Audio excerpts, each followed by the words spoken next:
Hi guys. You ever have one of those days where you just have so many things in your mind that you want to get done and it just seems like the list just is ongoing? I do that all the time. Today I want to do the lawn, I want to do some weeding, I would love to do some planting, but it's still too early. There's beds in the front yard that I need to address. I need to take the mulch out of them. I need to pull up some of the plants and transplant them. And in my head, I want to get them done all today, but realistically, time won't allow it. So today, I think I'm just going to focus on the lawn. I want to mow it and fertilize it with a weed control fertilizer from Espoma. I've used it before. It's great, but let me turn the camera around and show you guys what I'm dealing with. Back over here, I've got a warm season grass, zoysia grass, which typically you find more in warmer climates like Georgia, Florida, Texas. How it ended up back here, I have no idea. And then down at the bottom of the backyard, I have a Kentucky blue fescue mix, which is a cooler season grass. And you can tell because it's cooler right now and it's still green. Whereas back over here, it's looking pretty sad. Either way, we're going to address it. So what I'm going to do today is I want to just run over it with the mower, take it down a little bit shorter than normal, and then I'm going to go in with an organic weed control from Espoma. Let me show you. Okay, so here's what I'm going to be putting down today. Espoma's Organic Weed Preventer. I have used this before in the past, and it does a good job preventing dandelions, crabgrass, some other weeds, and orchard grass. On the back, it does show you the rate of application. So I'm going to follow the instructions on the back of the bag for rate of application for weed control.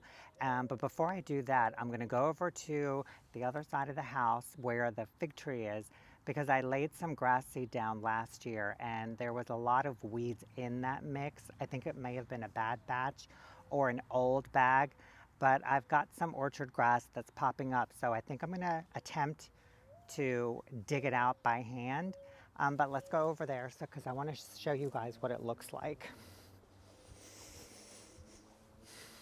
Okay, first off, there's the fig tree that we are going to be trimming down shortly. All of that popping up is orchard grass, and you can see right over here where it's kind of like a pale green. That's where the new grass is growing. I put a Kentucky rye blend in, but you can see the orchard grass that's popped up over here. It's about 5-6 inches long. Let's see if we can't get in close to it. Yeah, look at that. So all that's going to come up, hopefully.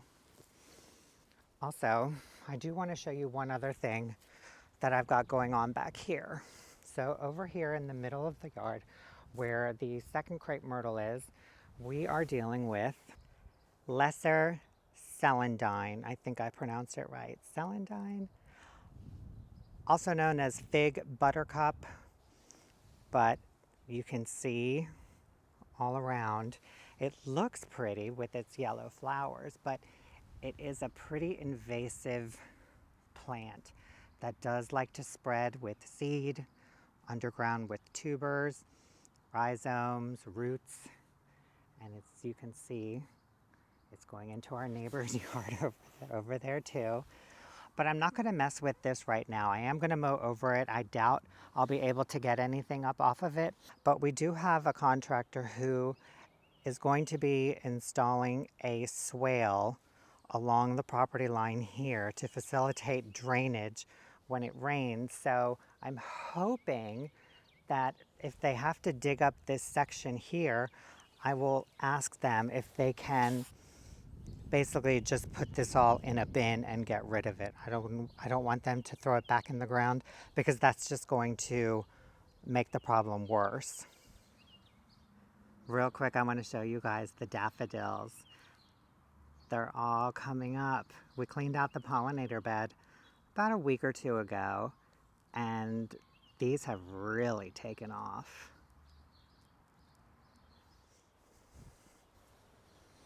Okay, and we're gonna go into the front yard real quick. So this is the front yard. Here we're pretty much dealing with the same thing.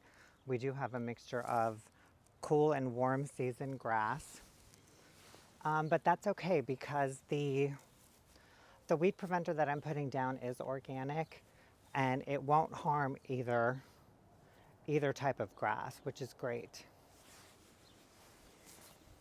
Real quick, I wanted to show you guys this front flower bed. Initially last year, it was going to be just a row of azaleas and boxwoods, very low maintenance, very simple. But by the end of the season, as per usual, I changed my mind. So now I've decided that I want to rip out this section of grass here and make this entire area just one big flower bed. So over the course of last year during the clearance, the end of the season, I found so many different plants at such unbelievable prices that I ended up turning this bed into a winterizing bed, over the winter bed. So I have got roses and buddleias and azaleas and boxwoods all planted and just crammed in here. I've got a sweet romance lavender here. So what I'm going to end up doing is, like I said, is just rip this all out. I'm going to pull all of these plants out, put them back in their nursery containers until we get this area prepped. We also have somebody coming in here to remove this downspout. They're going to run it underneath the sidewalk over here because we do have another drain that kind of goes all the way down. Also, you can see I've got stakes in here with bird netting all around. We were having an issue with rabbits and deer. They were destroying the azaleas and the roses. So I needed something to kind of protect them. I'm not sure if I'm going to keep all of the azaleas. I may rehome a few, but I will take you guys along with me when I do all this remodeling. But for now, let's get working on the lawn.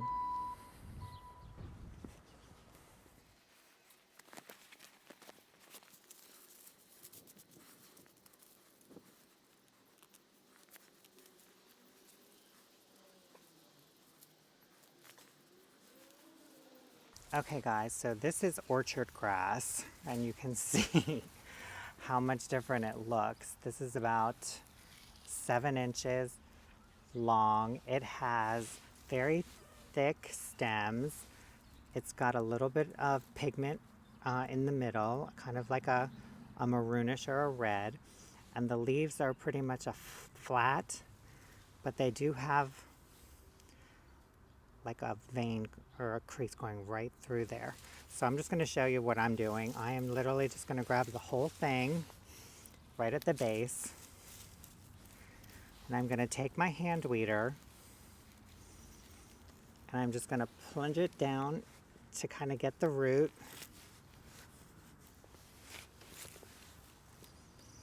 Without disturbing too much of the grass or the soil.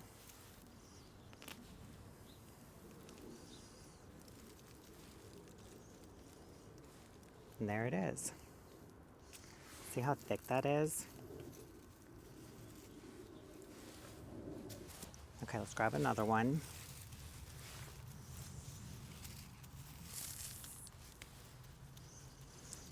Just stick your weeder down. And you may need 2 hands.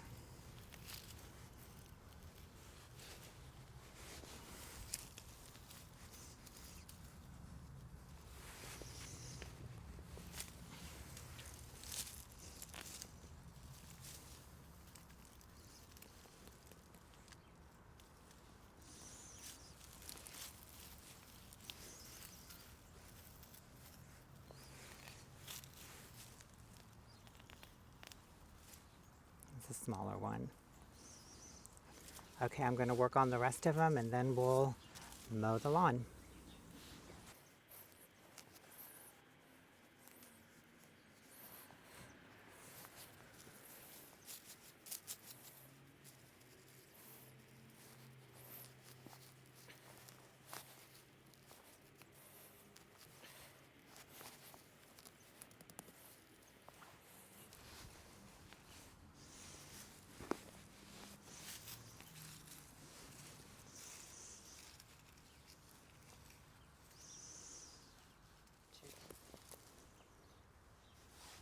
That's one way to get rid of it. Can you see that? There's a worm. That's a good sign.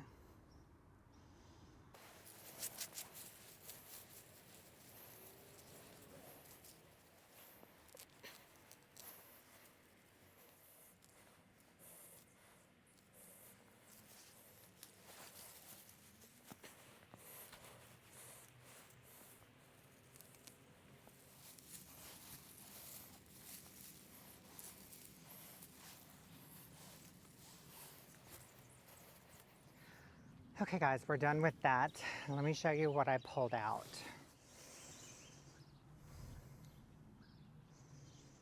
And I was able to get the roots.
All right guys, so I got everything that I wanted to get done.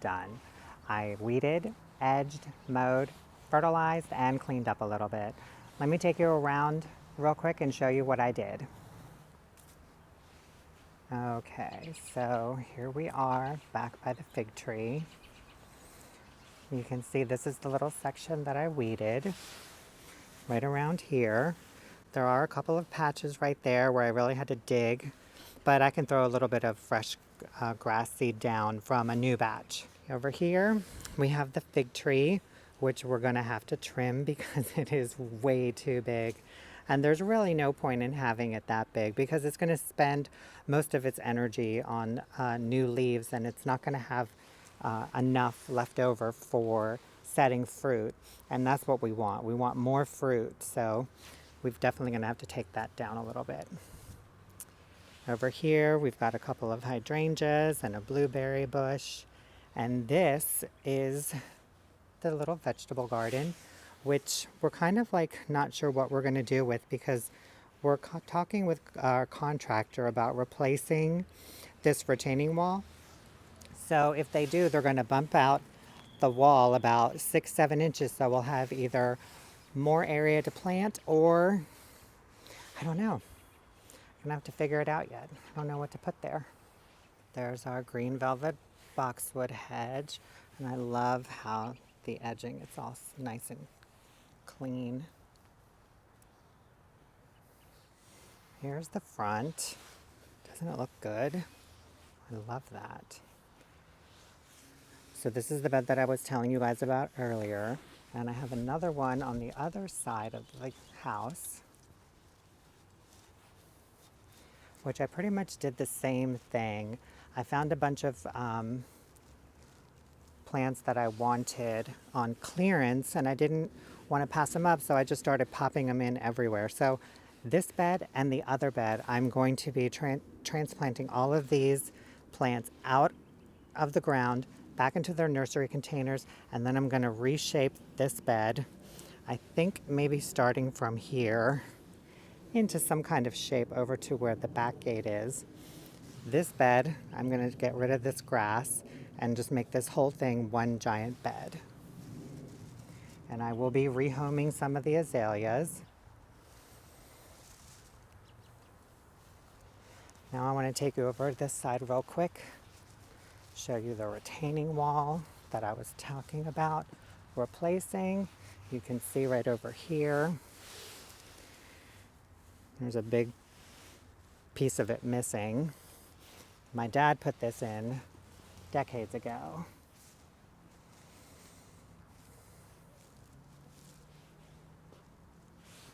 There's our house.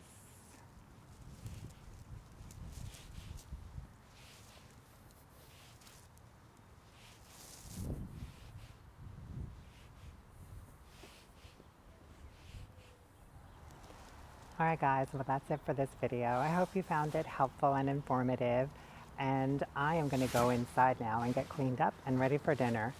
Thanks guys so much for watching, and I hope I see you in the next one. Bye!